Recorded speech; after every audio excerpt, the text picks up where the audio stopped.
Highways వైనాడులో ఈ 3 గ్రామాలు ఏవైతే ఉన్నాయో ఆల్మోస్ట్ అసలు ఇంకా నామరూపాలు లేకుండా అయిపోయింది. అక్కడ వైనాడు జిల్లాలో 3 గ్రామాలు అయితే 1208 ఇల్లు దాదాపు మొత్తం కొట్టుమిని ధ్వంసం. మనకు అందుతున్న సమాచారం ఇప్పటి వరకు 308 మంది చనిపోయి ఉన్నారు. ఇంకా 210 మంది దాదాపు గల్లంతే అయినారు. ఆ చైలేరు ఏదైతే నది ఉందో నదిలో ఇంకా డెడ్ బాడీస్ దొరుకుతూనే ఉంది. దానిలో నుంచి 70కి పైగా బాడీ ఆల్రెడీ కట్టయిపోయిన బాడీలు, ఒక 30-40 డెడ్ బాడీస్ ఓవరాల్గా ఇలా మొత్తం గ్యాదర్ చేస్తూ ఉంటే పోస్ట్ మార్టం చేయాల్సిన డాక్టర్ కూడా భయపడిపోతా ఉన్నారు. వాళ్ళ అవ్వట్ల. ఇంత ఘోరమైనటువంటి దుర్ఘటన జరిగిన తర్వాత, విపత్తు సంభవించిన తర్వాత మనిషి అన్న వాళ్ళు ఖచ్చితంగా తమ వంతు ఎంత కొంత సాయం చేయాలని చెప్పేసి అడుగులేస్తారు. అలా అక్కడ మోహన్ లాల్ వాళ్ళ ఫాదర్ అండ్ మదర్ పేరుతో ఒక ఆశ్రమం ఉంది, విశ్వశాంతి ఫౌండేషన్, ఐ థింక్ సో. దాని నుంచి ప్రభుత్వానికి 3 కోట్ల విరాళం ప్రకటించారు. ఆ తర్వాత ఎక్కువ మొత్తంలో విరాళం ప్రకటించింది ఎవరో తెలుసా? Mega family.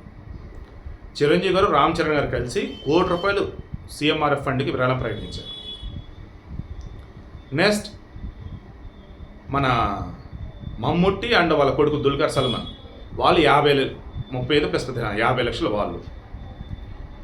ఆ తర్వాత మన కార్తీ, సూర్య, జ్యోతి వీళ్ళ ఫ్యామిలీ నుంచి 50 లక్షలు, కమల్ హాసన్ 25 లక్షలు, విక్రమ్ 20 లక్షలు, తర్వాత మన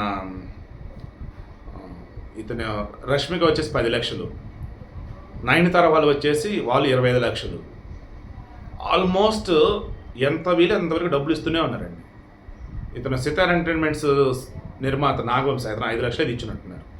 మన అల్లు అర్జున్ మలయాళంలో మంచి మార్కెట్, సో అతను 25 లక్షలు ఇచ్చి ఉన్నాడు. అంటే ఇది ఎందుకు చెప్తానంటే, మీరు భారతదేశ వ్యాప్తంగా ఎక్కడైనా సరే ఎక్కడన్నా విరాళం ఇస్తే మంచిదయ్యా, అరే పాపం వాళ్ళు విరాళం ఇస్తే వాళ్ళు బాగుపడతారని అన్నారో, ఇమ్మీడియట్గా మన తెలుగు ప్రాంతాల నుంచి ఫస్ట్ ప్లేస్లో ఉండి విరాళం ఇచ్చే వాళ్ళలో మెగా ఫ్యామిలీ ఉంటుంది.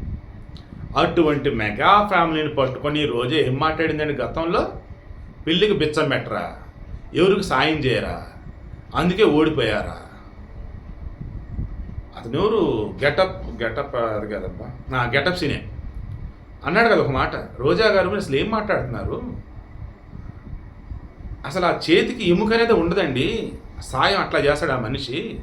ఈ చేతితో సాయం ఆ చేతికి కూడా తెలియదు. అది చిరంజీవి గారంటే.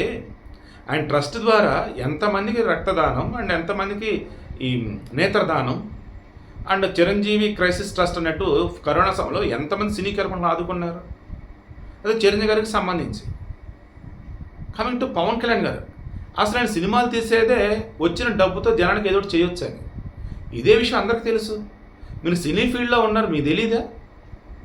చిరంజీవి గారు ఎంతమంది ఆదుకున్నారో మీకు తెలీదా? ఎంతమందికి జీవితం ఇచ్చారో మీకు తెలీదా?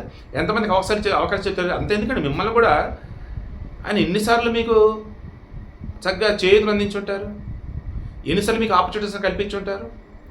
అటువంటి ఫ్యామిలీ గురించి మీరు మాట్లాడతారా? మీ మాటలు వెనక్కి తీసుకోండి. మీ జగన్మోహన్ రెడ్డి దగ్గర మీకేదో పేరు రావాలని, ఆయన దగ్గర డబ్బా కొట్టుకోవాలని, ఆయన మిమ్మల్ని శభాష్ రోజా బాగా చేసావమ్మని చెప్పేసి అనిపించుకోవాలని, ఇటువంటి కరెక్ట్గా అదండి అని చెప్పేసి అన్నాడు. ఆయన మాట్లాడిన తర్వాత పలు సందర్భాలలో మరలు ఇంకొంతమంది కూడా మాట్లాడున్నారు.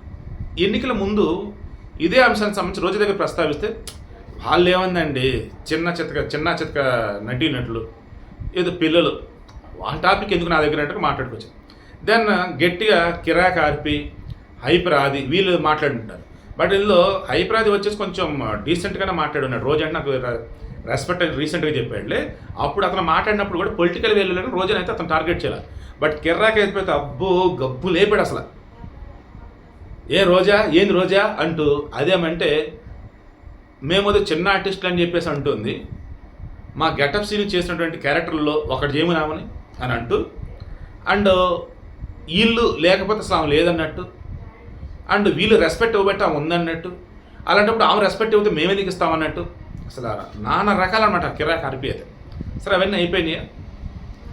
ఆ తర్వాత ఎన్నికల్లో ఆమె ఓడిపోయింది. ఇప్పుడు అసలు ఆ పరిస్థితి ఏంట్రా బాబు అనుకున్నప్పుడు వైఎస్ఆర్సీపీకి సంబంధించి వాళ్ళు ప్రతిపక్ష హోదా కూడా లేదు.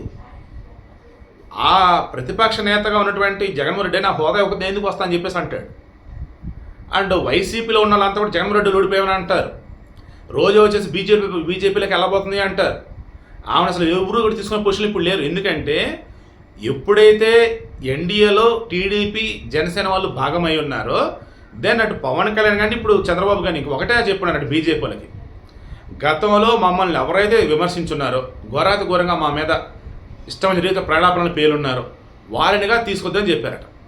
ఈవేళలో రాజ్యసభ ఎంపీ విజయసాయిరెడ్డి ఆయనతో మరి కొంతమందిని బీజేపీలో జాయిన్ అవడానికి రెడీ అవుతుంటే మిగతా వాళ్ళు ఓకే విజయసాయిరెడ్డి వద్దని చెప్పేసి వీళ్ళు చెప్తే ఆ ప్రాసెస్ అయితే ఆగిందట. మన సాక్షులు కూడా పెద్ద ఆర్టికలే వచ్చింది చూడండి, దొడ్డిదారిన వైసీపీ రాజ్యసభ ఎంపీలని చేర్చుకోబోతున్నారు టీడీపీలో అని చెప్పేసి. ఆయన చేర్చుకోలే. కానీ ఇప్పుడు విషయం ఏంటి, పొలిటికల్గా ఉన్నటువంటి వాళ్ళు సైతం ఏదో ఒక విధంగా వైసీపీని డేట్కి వెళ్దాం అనుకుంటా ఉన్నారు.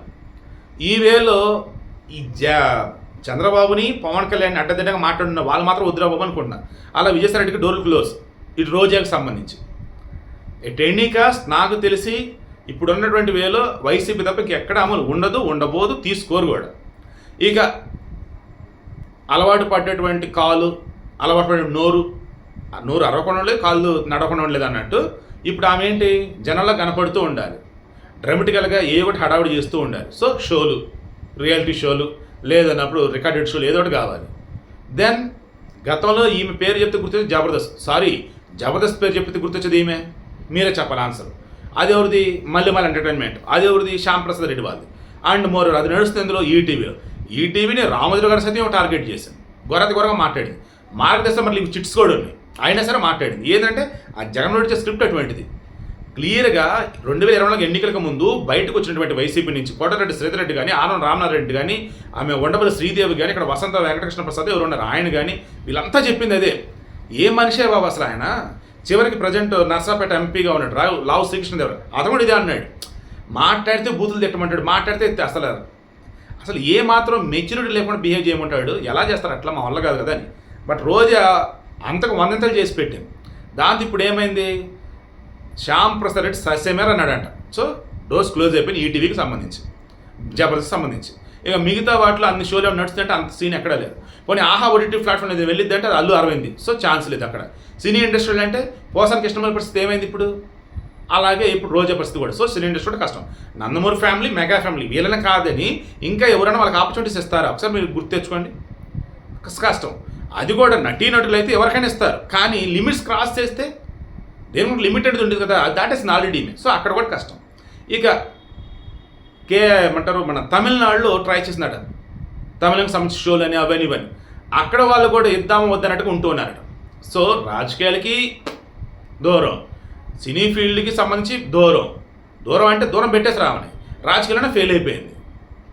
సో ఆ మన నోరు మంచిదైతే ఊరు మంచిదైతే అన్నట్టు శిఖరం లాంటి చిరంజీవిని పట్టుకొని మెగాఫాన్ పట్టుకొని నానా మాట్లాడినటువంటి ఈమె ఏ రోజైనా ఎవరికైనా ఏదైనా సాయం చేస్తూ ఎక్కడైనా కనిపించిందా సొంతంగా?